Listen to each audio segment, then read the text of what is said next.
O anime começa 3 anos mais cedo que o dia atual, onde o exército está atacando uma ilha, mas os combatentes percebem que suas armas não são eficazes contra as forças que estão enfrentando. Portanto, eles devem deixar isso para os caçadores, porque é a única alternativa. E dentro da ilha, uma tropa de caçadores entra em formação para lidar com um enxame de formigas que se aproxima. No momento em que os insetos atacam, o capitão do regimento incentiva suas tropas a segurarem os inimigos ao máximo, caso contrário, a vanguarda vai ficar vulnerável. Galera, eu agradeço demais os quase 400 mil inscritos aqui no canal, vocês são um absurdo, tá louco, mas não vamos parar, hein, vamos continuar todo vapor nessa temporada e ano que tá começando, então já dá aquela força pro canal, galera, e se inscreve, capricha no like aqui embaixo, pra bater a meta de 5.305 likes, e agora bora lá. Apesar dos esforços, o rank dos caçadores era muito baixo e eles acabaram se tornando uma presa fácil para os insetos gigantes. O capitão é comido vivo enquanto sente que sua vida tá apagando diante dos seus olhos, até que outro caçador elimina a formiga com sua clava e cura o combatente. No entanto, outro grupo de formigas investe contra o healer, mas outro membro da equipe de caçadores surge e ao ver Byung em perigo, eletrocuta os inimigos com um raio à distância. O último integrante da equipe, Yeon-Woo, usa sua devastadora força física para garantir a linha de frente,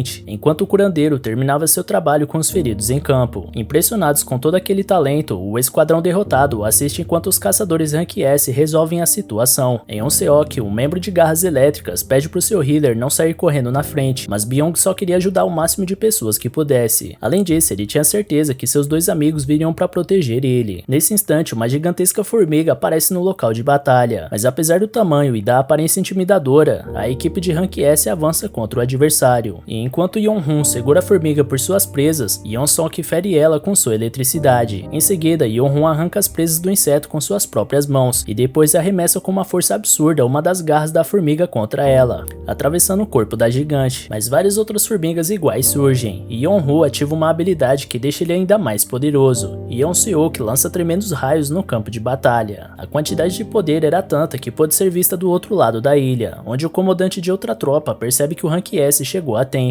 Apesar disso, o mestre Choi tinha sua própria batalha a vencer, e quando a horda inimiga se aproxima, o líder queima todas as formigas mais fracas e ordena que suas tropas avancem contra o resto delas. Nesse meio tempo é explicado o contexto da situação. Há mais de 10 anos atrás, apareceu uma série de portais que ligam nosso mundo a uma dimensão alternativa. O outro lado de cada portal estava repleto de criaturas bizarras chamadas monstros mágicos. Aqueles que despertam as habilidades para enfrentar esses monstros, que são imunes a armas convencionais, são chamados de caçadores.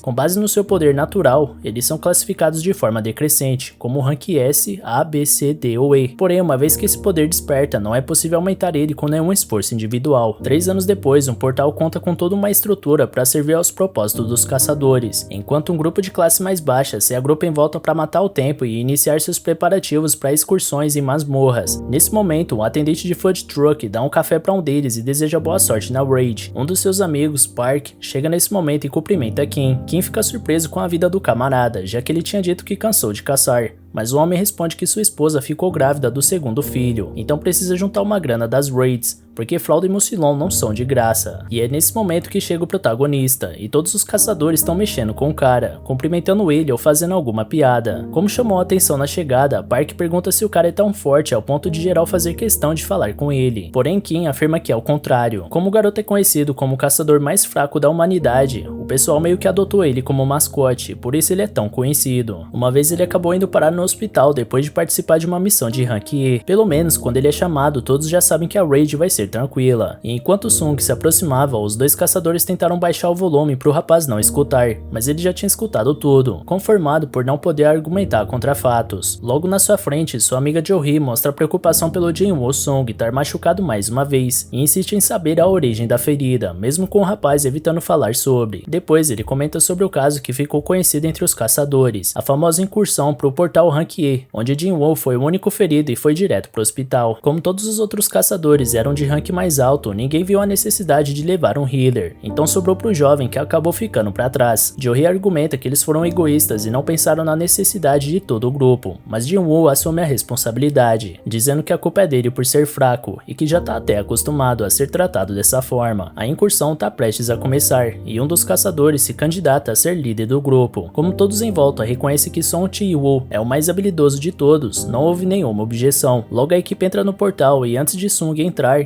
que impede pra ele ficar atrás do resto e tomar cuidado pra não se machucar. Johri tenta dar aquela motivada no garoto e também entra, enquanto ele fica pra trás e observa sua faca com quase nenhum poder mágico, que foi a única coisa que ele conseguiu comprar. Mesmo assim é melhor do que nada, portanto Jin Woo-sung promete dar seu melhor dessa vez. Longe dali, o presidente da Associação de Caçadores, Go Jun-wi, conversa com seu assistente, relatando que a conversa com o governo foi a mesma de sempre, eles acusando as Dungeons Breaks de serem um problema, mas ainda assim querendo os recursos que os caçadores coletam delas. Go não liga deles quererem uma fatia do bolo, mas gostaria que não tivesse tanta hipocrisia nesse meio, afinal as Dungeons são o meio de vida dos caçadores, eles vivem do que vendem dessas masmorras, e o exemplo mais valioso disso são as pedras coletadas dos monstros derrotados, as pedras de essência, e finalmente Jin-woo conseguiu a sua primeira, depois de muito esforço para isso. Apesar disso, outra criatura surge atacando ele, e por mais que ele fizesse de tudo para bater de frente, ao tentar cravar a faca no inimigo, sua arma é destroçada por completo. Em troca, o monstro enfia a espada na barriga do garoto. Park chega nesse momento e elimina o inimigo, mas logo precisa voltar para a linha de frente, e Sung tá sangrando muito, então Johri fica encarregada de curar seu amigo, e enquanto ele recebe tratamento, ele observa a luta dos seus companheiros, e sua visão vai ficando mais turva, conforme ele deseja que fosse capaz de estar ali na luta. Voltando ao presidente, ele explica que as pedras de essências mais caras são coletadas dos monstros mais fortes, e podem ser transformadas em armas poderosas e equipamentos para lutar contra outros monstros. Além dessas pedras, os cristais de mana têm a mesma função, mas são menos potentes, então o assistente pergunta se o governo tem outra intenção com o uso desses itens, e Go explica que a intenção deles é usar os materiais como fonte de energia, já que é uma forma de energia mais barata e eficiente do que as atuais, além de não poluir tanto o meio ambiente, e é por isso que a pressão em cima dos caçadores é tão grande. A fonte de energia mais limpa e mais efetiva é somente extraída de recursos vindos das masmorras, e na missão do Sung, a equipe enfim derrota o chefe da dungeon, e vendo todos celebrando a vitória, Johri pergunta pro amigo se ele continua tentando ser caçador só por teimosia. Afinal, se continuar do jeito que tá, alguma coisa de mais grave pode acabar acontecendo a qualquer momento. Hoje, por exemplo, a ferida não foi só na barriga, mas sim no corpo todo. Sung pede desculpas pelo trabalho que tá dando, mas a camarada repreende o garoto, dizendo que não quer pedido de desculpas, mas que fica preocupada com ele. Enquanto isso, os outros caçadores vão pegando todo o loot, mas essa dungeon não tem muitos cristais de mana, então todos estão preocupados com o pagamento que vão receber com os itens vendidos. Sung, pelo menos, tem apenas a pedra de essência Rank E, que conseguiu quase ao custo da sua vida. Nesse meio tempo, um caçador encontra um túnel dentro da dungeon, o que significa que essa é uma masmorra dupla, ou seja, uma nova oportunidade de conseguir um loot de qualidade para encher o bolso dos caçadores. Por outro lado, o líder do esquadrão é mais cauteloso e informa seus subordinados que em casos extraordinários como esse, o procedimento padrão é aguardar ordens da Associação de Caçadores. Outros integrantes questionam essa postura, com medo de enviarem outros caçadores que vão ficar com o loot restante. Além de tudo, o túnel ainda faz parte dessa dungeon Rank D, então não deve ter problema. Song Chi-yu decide fazer uma votação para entrar ou não no túnel, e ao final dela ficou empatada em 6-6, porém Sung ainda não tinha votado, então o protagonista ficou responsável pelo desempate. Ele analisa que uma masmorra nível D é muito perigosa para ele, mas como seu pai está desaparecido, ele é o único responsável por sustentar a família, então não tem outra escolha. Ele precisa pagar o tratamento da sua mãe e a faculdade da sua irmã, então após sua reflexão ele responde que prefere cair para dentro. No momento em que o caçador mais fraco busca sua superação, a Associação de Caçadores busca novos membros. Candidatos fazem fila para testar suas capacidades, e uma examinadora avalia o rank de cada um com uma esfera preta que os cidadãos tocam para serem escaneados. Um representante passa os resultados para o mestre Choi, avisando que o rank B e 2C entraram na guilda, e o chefe deixa claro que sexo e idade não importam. Se o cidadão tiver talento, tem que receber uma oferta de contrato, mesmo que não seja uma Chahai da vida. Enquanto isso, na rua mais brasileira do anime, dois caras em uma moto roubam a bolsa de uma moça e fogem disparada com os pertences da vítima. No caminho, uma mulher de boné rosa fica parada no meio da rua,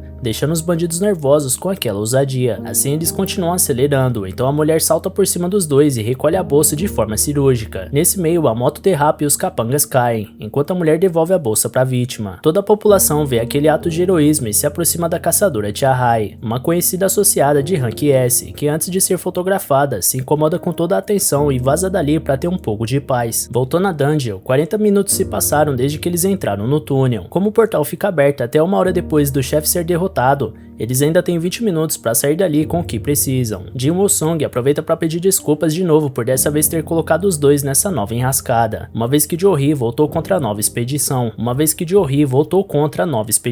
mas agora ela fica irritada e lembra o cara que ele estaria morto se a espadada que levou tivesse sido um pouco mais para cima, então ele deveria ter um pouco mais de cuidado antes de entrar em lugares que são ainda mais perigosos do que os que praticamente já tiraram a vida dele de vez. Ji-won reflete sobre o esporro e reconhece que ter do seu lado uma healer rank B é um bom adianto, então a garota pede para ser recompensada com o jantar, e a reação do rapaz fez parecer que ele prefere outra espadada no bucho. Logo à frente, o grupo alcança a câmara do chefe, e mesmo que o portão colossal pareça intimidador, ninguém ali queria voltar de mãos abanando, então decidem entrar de todo jeito, uma vez que já chegaram até ali. Antes disso, o presidente da Associação de Caçadores se apresenta para os recém-despertos, e alerta que ninguém é obrigado a se tornar um caçador de fato, mas uma vez que fizeram essa escolha, devem se manter atentos a todo instante, por mais poderosos que possam ser, e como conselho final ele pede que todos os candidatos tenham medo, porque é o medo que mantém os corajosos vivos. Assim, o grupo da expedição entra na sala do chefe e encontra várias estátuas antigas, dentre elas uma segura escritos sobre os mandamentos do templo de Cartenon. O líder dos caçadores se adianta e começa a ler. Primeiro, venere a Deus. Segundo, louve a Deus. Terceiro, prove sua fé em Deus. E enquanto o líder recita cada mandamento, Joey percebe que a estátua maior mexeu os olhos e chama Jin-woo para olhar, mas o protagonista acredita que isso é coisa da cabeça da amiga. E por fim, Song Chi-yu lê o último mandamento, que esclarece que aqueles que não seguirem essas palavras não sairão vivos. Com isso, o portão se fecha e, com todos em choque, um caçador se revolta por ter sido colocado naquela situação e deixa o grupo para trás, na tentativa de ir embora. Porém, uma das estátuas ganha vida e acaba com o homem com seu machado, antes que ele tentasse abrir o portão. Como ela aniquilou um caçador rank D como se fosse nada, não faz sentido nenhum ter um monstro desse nível nessa dungeon de nível mais baixo. De toda forma, não existe saída, então Sung já começa a imaginar o que vai ser dele, e foi nesse instante que a maior estátua da sala vira seus olhos pro protagonista. Apesar disso, Jin Woo-sung lembra que já esteve próximo da morte muitas vezes. Na primeira delas, ele se separou do grupo numa raid e acabou preso. Em seguida, ele foi atacado por monstros de rank A e passou semanas no hospital. Além disso, ele já quase morreu de fome num labirinto. Por mais baixo que fosse o rank da masmorra, para ele sempre era caso de vida ou morte, ao contrário dos caçadores mais habilidosos, que conseguem derrotar monstros fortes e conseguir itens raros. Tudo que ele tinha era uma faca inútil, e como ela quebrou, terá que lutar de mãos vazias. Por motivos como esse, Sung aprendeu que deveria aprender a observar e esperar uma boa oportunidade, uma vez que não tem condições de entrar de peito aberto numa raid, e foi essa percepção que manteve ele vivo até hoje, mesmo aos trancos e barrancos. Logo ele grita pro grupo inteiro abaixar, enquanto a estátua lança lava pelos olhos, que varre boa parte dos caçadores. Olhando em volta, todos ali presentes são tomados pelo pânico e pela impotência, enquanto o caos vai se instaurando no olhar de cada caçador preso naquela câmara, e Jin Woo-sung não tem dúvida nenhuma de que não vai sair de lá vivo. Todos os caçadores em volta tentavam usar os segundos de trégua para planejar algum movimento de reação, mas tudo parecia pequeno demais diante da enormidade do inimigo. Nesse meio tempo, Jin Woo-sung tenta ajudar Jo-hee, que está inconsciente com o ataque, e Song Chi-yu agradece o garoto pela perspicácia, tendo em conta que o garoto antecipou o ataque e mandou todos se protegerem, poupando assim algumas vidas. Jin-woo observa o líder e repara que seu braço foi arrancado, e a valentia do experiente líder tenta manter o jovem calmo, dizendo que é só cerrar os dentes que a dor se torna suportável. Ainda assim, é preciso estancar o sangramento antes que o pior aconteça. Então Jin-woo faz sua parte e cobre o ferimento com gaze. Durante o ato, Chi-yu comenta que iria pedir o tratamento para Jo-hee, mas ela não costuma lidar bem com a pressão, por isso só participa de raids fáceis, mesmo sendo uma healer rank B. Por falar nisso, ele comenta que já teve em 2 raids rank B, e não tem dúvidas que esse inimigo é da classe A, e talvez até S. Quanto aos mandamentos do templo de Cartenon, escritos naquela placa, provavelmente se tratam de um deus que é representado por essa estátua, uma vez que junto com os portais, diversos fenômenos sobrenaturais começaram a acontecer no mundo. Um desses fenômenos, os caçadores, mas para contrapor isso, alguns monstros por trás desses portais acumulam poderes além de qualquer imaginação. Enquanto isso, bem longe dali, numa escola, a irmã do protagonista, Dina Sung, conversa com uma amiga, e a garota de cabelo curto pergunta se o irmão da Dina realmente é um caçador. Ela responde que sim, apesar dele ser do rank E, e que geralmente chega em casa todo enfaixado das suas missões. Depois ela pergunta a razão desse interesse da garota pelo assunto, mas ela desconversa, e depois comenta bem baixo que com certeza faria o melhor trabalho que esse caçador rank E. Voltando pra dungeon, o líder argumenta que o inimigo é muito poderoso para ser destruído, portanto eles precisam ter calma, analisar o ambiente e encontrar um jeito seguro de sair dali. Apesar da tentativa de precaução, um membro da equipe se afoba e se recusa a morrer naquele lugar, já que acabou de firmar um contrato com uma grande guilda, alta. Então, confiando na sua velocidade, ele garante que consegue atravessar o portão antes de ser pego. Mas antes mesmo de chegar no meio do caminho, a estátua destrói o corpo do velocista quase por inteiro, deixando para trás apenas os pés do caçador. Sem dúvidas, essa foi a última evidência que todos precisavam para saber que essa criatura pode aniquilar todos eles num piscar de olhos. A grande questão é que ela ainda não eliminou todos, e talvez o motivo disso seja um indício de uma saída. Por isso, Jin Woo-sung usa o cérebro e pede para o seu líder lembrar o primeiro mandamento de Cartenon, que é venerar a Deus. Buscando interpretar a frase, Jin Woo-sung se levanta em busca de uma solução, e por mais que Chi-Yu esteja preocupado com a reação inesperada do garoto, algo nos olhos dele diz que ele não desistiu da vida. Então, analisando o mandamento, o rapaz pede pro resto do grupo se curvar perante a estátua, simulando a veneração que o deus demanda. Os caçadores ficam confusos e descrentes do acerto dessa medida, mas não é como se eles tivessem ideias melhores no momento, então logo todos se juntam ao plano. A veneração causa um movimento na estátua, que altera seu rosto para uma expressão macabra. Depois de alguns segundos de tensão, o grupo começa a se questionar sobre o próximo passo,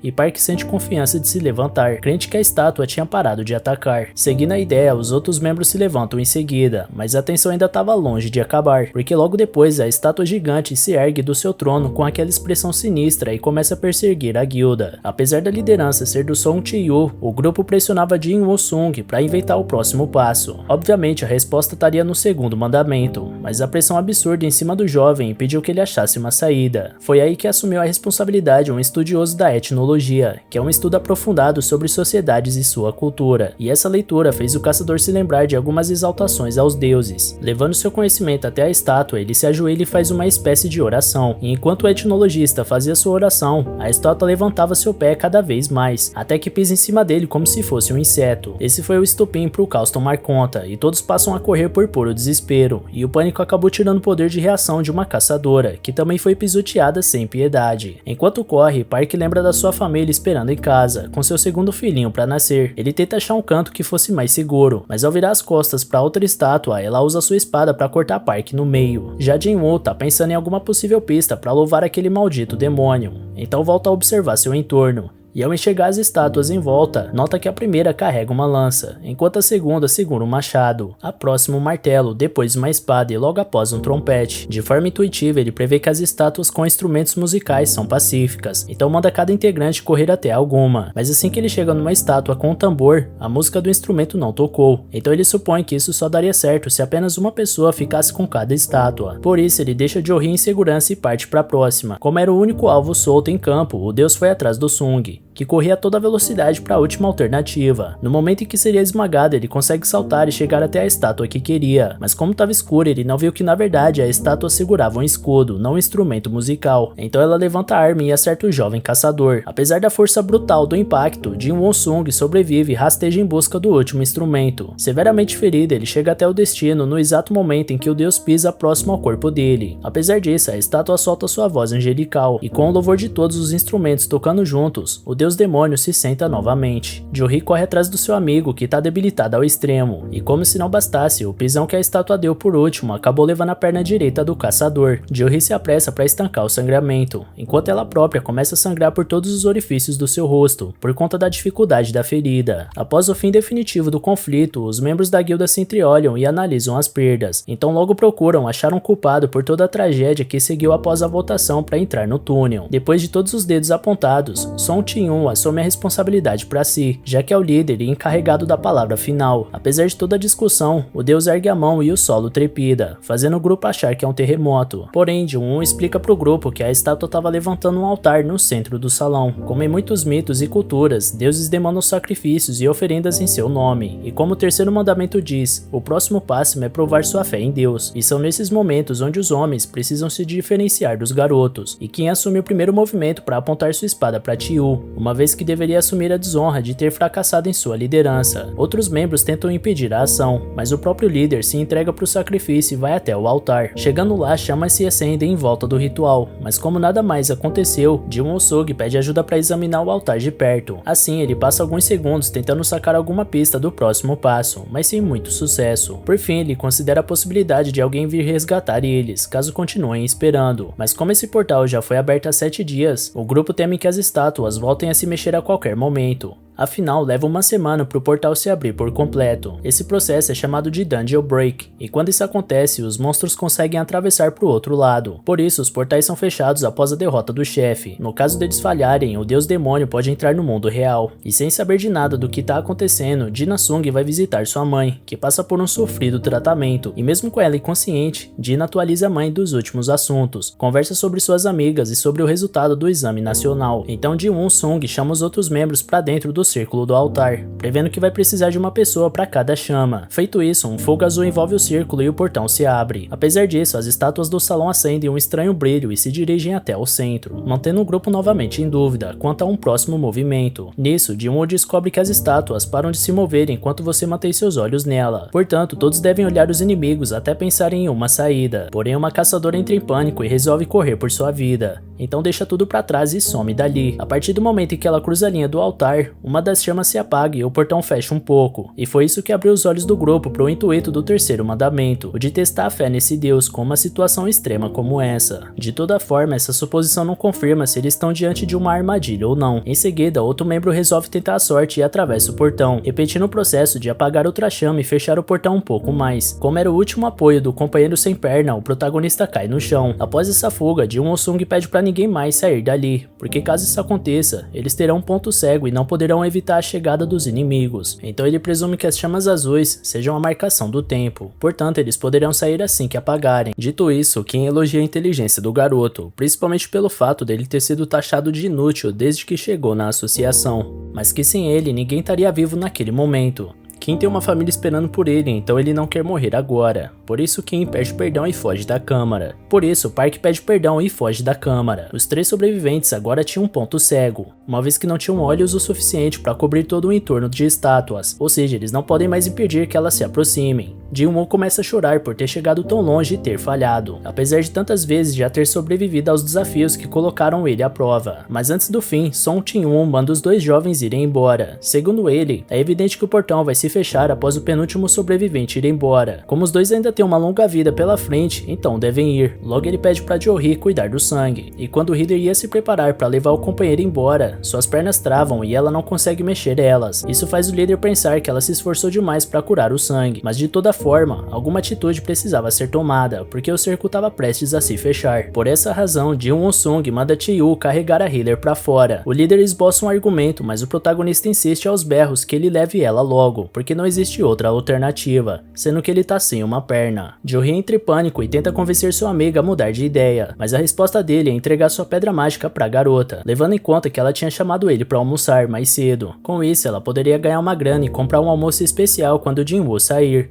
Ele promete pegar o troco com ela. Mesmo assim, Jo-hee continua esperneando, mas como não tem mais tempo com isso, Song Jin-Woo desmaia a jovem e carrega ela pra fora. E assim que os 2 se vão, Jin Sung tá sozinho, com todas aquelas estátuas em volta dele, sem sua perna pra correr, apenas esperando por seu fim, sentado e indefeso. Apesar de tudo, ele sente que deveria ter sido assim desde o início, afinal ele sempre foi o caçador mais fraco, mas se ele soubesse que seria dessa forma, com certeza teria feito um seguro de vida mais alto. Por fim, ele ergue a espada deixada pelo Kim, e pretende pelo menos levar um inimigo junto com ele. Nesse instante, uma estátua arremessa sua espada gigante no garoto, mas ela finca no altar bem perto dele. Outra estátua acerta o chão e faz Jin-Woo rolar com o impacto, deixando ele completamente exposto aos enormes inimigos. Com isso, o próximo golpe é certeiro, arrancando um dos braços do caçador. Rezando pelo seu fim, o rapaz permanecia no chão sem reação alguma, apenas se lamentando por não ter tido outra chance de fazer diferente. Enquanto isso, uma estátua esmagava o corpo dele com seu martelo, quebrando seus ossos. E foi nesse momento que, apesar da dor, Jin Sung se orgulha de pelo menos ter chegado até ali, e assim que ele tenta se erguer novamente, uma estátua colossal atravessa seu ombro direito por completo, cravando o garoto na parede. Milagrosamente vivo, ele gasta seus últimos momentos sentindo ódio de caçadores como o Park, desprezando o fato dele ter dito que não aguentava mais, e por isso tinha que ir embora. Afinal, é lógico que ninguém aguentava mais estar ali, ele só estava justificando o egoísmo dele. São sempre os mais egoístas que mais se beneficiam. Jin tem uma mãe em estado terminal, mas mesmo mesmo assim resolveu se sacrificar pelo grupo, deixando ela e sua irmã sozinhas, apenas para terminar sendo massacrado da forma mais dolorosa e solitária possível. Em seguida, a espada que atravessava Jin-Woo é erguida até o alto, causando uma dor extrema no caçador, que logo é jogado de uma altura de 20 metros e cai de costas no altar de sacrifício. Seu sangue escorria com velocidade para fora do corpo, enquanto ele chorava e mudava de ideia. Agora ele sente que não quer mais morrer, mas já era tarde. Então uma das estátuas dá o golpe de misericórdia no protagonista, apagando a última chama azul. Na sequência, uma tela se abre com uma notificação sobre uma missão secreta, chamada Coragem dos Fracos. Essa notificação alertava alguém que essa pessoa adquiriu as qualificações necessárias para ser um jogador, e em seguida é perguntado se essa pessoa aceita. Assim que a proposta é confirmada, outra tela se abre, avisando que o coração dessa pessoa vai parar em 0,02 segundos, caso ela não aceite. Então outras opções entre sim e não são colocadas na tela. No fim, o jogador vai em frente e aceita novamente. De repente, Jin Won-sung acorda numa cama de hospital. Desesperado, ele olha para todo o seu corpo, lembrando dos membros que foram amassados pelas estátuas gigantes. Porém, seu corpo estava intacto, com todos seus braços e pernas, além de não ter nenhum sinal da perfuração no peito. Nessa hora, entram dois homens no recinto e um deles se apresenta como Woo Jin-Choo, administrador da equipe de vigilância da Associação de Caçadores. Ao lado dele, um assistente chamado Kang Tae-shik. Primeiro de tudo, Jin Won-sung quer saber o que a vigilância quer com ele, e primeiro Woo informa que o garoto ficou inconsciente por 3 dias. Quanto aos seus companheiros de missão, Song Chi-yu perdeu um braço e provavelmente não vai mais poder voltar a atuar de caçador. Já Lee Jo-hee ficou traumatizada e está recebendo tratamento psiquiátrico. Por conta da condição dela, o administrador também não sabe se ela vai continuar nessa profissão. Afinal, apenas 6 caçadores sobreviveram a essa dungeon, e todos sabem que esse é um trabalho muito perigoso. Mas ainda assim, Woo comenta que desfechos trágicos como esse são raros, apesar de tudo. Agora sobre o motivo deles estarem ali. Quando a guilda Tigre Branco chegou ao local, após serem avisados da situação pelos sobreviventes, só encontraram Jin Won-sung caído no chão, sem nenhum vestígio das estátuas ou do templo descrito pelos sobreviventes. Porém, como não houve inconsistência no relatório e os restos mortais dos falecidos estavam no local, o grupo do Jin-Woo saiu da lista de suspeitos. A propósito, o administrador pergunta se o garoto teve seu segundo despertar. O despertar é o que determina o poder do caçador, que nunca pode ser mudado, mas em raras ocasiões, um caçador pode passar por um segundo despertar.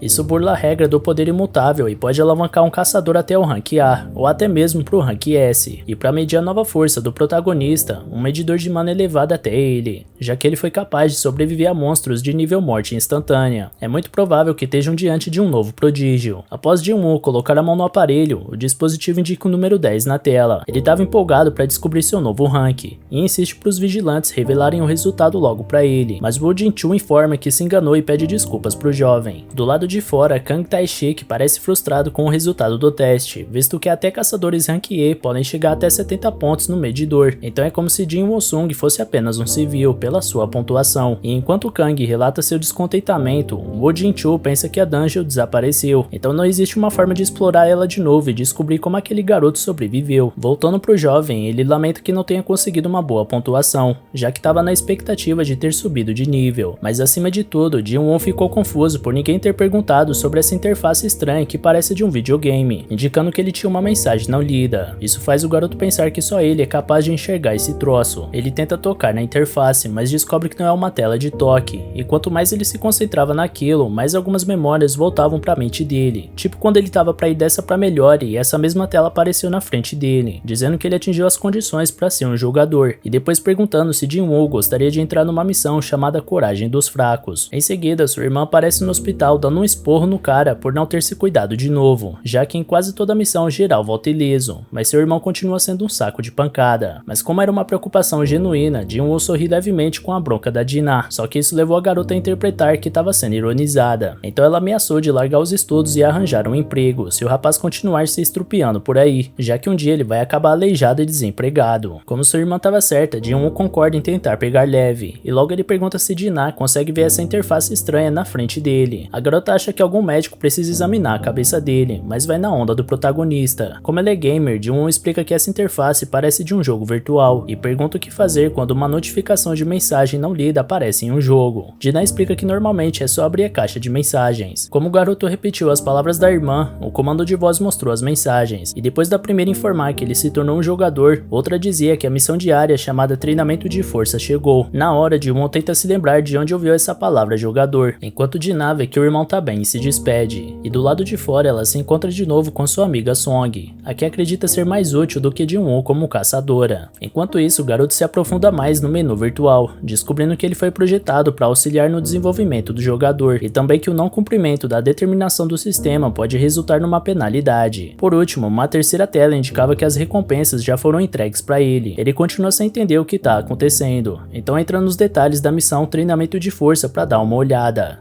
O objetivo diário era realizar 100 flexões, 100 agachamentos, 100 abdominais e correr 10 km. Caso o jogador não cumpra essa missão, vai sofrer uma penalidade. Ji-won-sung acha que isso não passa de uma brincadeira e tenta imaginar como diabos conseguiria fazer tudo isso do jeito que ele tá, mas enquanto tá deitado sem levar isso a sério, uma contagem regressiva no menu vai esgotando seu tempo. Nesse meio tempo, o administrador da equipe de vigilantes informa ao presidente Go que aquele jovem caçador, Jin-woo-sung, não teve um segundo despertar. Pelo telefone, Go fica aliviado por pelo menos esse caso não ter causado uma dungeon break, mas ainda assim tem alguma coisa que não tá cheirando bem nessa história. Portanto, o chefe manda a vigilância deixar essa dungeon no banco de dados para uma avaliação posterior. Enquanto isso, o mestre Choi convida Cha Hae para ser instrutora da próxima Raid Rank B, porque vai ser uma importante expedição para definir novos recrutas para a instituição. Entretanto, Cha Hae não se sente muito segura com suas habilidades como mentora, então Choi explica que tudo que ela precisa fazer é lutar normalmente como sempre faz, e sua performance vai servir de exemplo para os menos experientes. Após isso, ele explica que a Guilda dos Caçadores é uma das 5 maiores guildas do país, mas em nível internacional eles ainda são pequenos, e embora o nível individual não possa ser evoluído, o treinamento do coletivo sempre será um diferencial, principalmente agora que eles estão se preparando para um momento muito especial. Mais tarde, um portal se abre no meio de uma estrada, e os civis ficam se perguntando quando os caçadores vão chegar para resolver esse problema. Já Jin-woo, que estava no meio do seu sono, recebe uma mensagem de falha na missão diária, e como penalidade, um terremoto toma seu quarto e o garoto é teletransportado para um lugar desconhecido. Sem entender o que aconteceu, ele se depara com uma centopeia gigante do deserto, enquanto o painel surge de novo contando que é uma missão punitiva de sobrevivência, e o objetivo é se manter vivo durante 4 horas. Enquanto isso, as enfermeiras se dão conta que um dos pacientes sumiu, e mesmo depois de 2 horas dele fugindo de um inseto monstruoso, as funcionárias estão batendo cabeça e não sabem mais onde procurar Jin-woo. Portanto, o garoto fica preso naquele mundo alternativo até o fim da contagem regressiva, e quando a criatura ia dar o bote certo, o tempo se esgota e o garoto desesperado volta diretamente pro hospital, recebendo a notícia que completou a missão e que uma recompensa foi concedida a ele. Mas antes que ele pudesse resgatar o item, as enfermeiras chegam no quarto dele e começam a ajudar. No dia seguinte, Dina tá no telefone com o irmão e pede pra ele bancar ela no Chagall, já que o Jin-woo deu tanta dor de cabeça pra ela de novo. Nesse meio tempo, Jo-hee é convocada pra uma Raid Rank D,